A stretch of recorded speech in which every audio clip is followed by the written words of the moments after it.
Hello दोस्तों, कैसे आप समझ कैसे आप सब बहुत ही अच्छे होंगे। आपका स्वागत है यूट्यूब चैनल पे। और चलिए हम लोग सुनाने जा रहे हैं लावा भुजाई गीत। अगर पसंद आएगा तो कमेंट करके ज़रूर बताइएगा कि ये गीत कैसा लगा आपको। चलिए सुनाते हैं।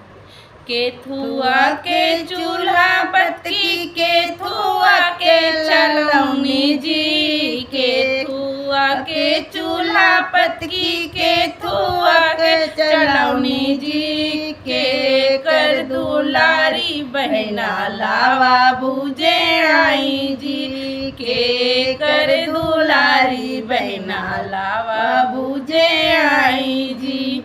माटी के चूल्हा पत्ती मूंज के चलौनी जी, माटी के चूल्हा पत्ती मूंज के चलौनी जी, भैया के दुलारी बहना लावा भुजे आई जी, भैया के दुलारी बहना लावा भुजे आई जी।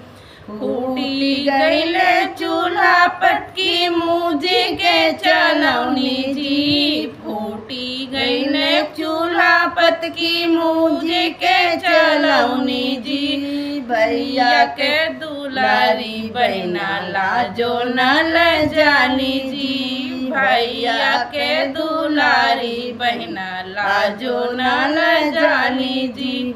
हंसी हंसी बोले ननदो हमारी जी, हंसी हंसी बोले ननदो हमारी जी, काओ काओ देबू भाभी लावा के भुजाई जी, काओ काओ देबू भाभी लावा के भुजाई जी।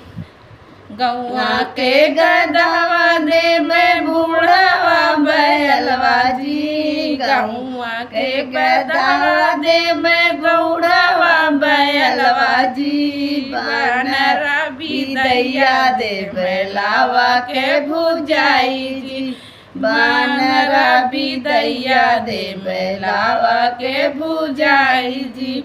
केथुआ के चूल्हा पत्ती, केथुआ के चलौनी जी, केथुआ के चूल्हा पत्ती, केथुआ के चलौनी जी, के कर दुलारी बहना लावा भुजे आई जी, के कर दुलारी बहना लावा भुजे आई जी।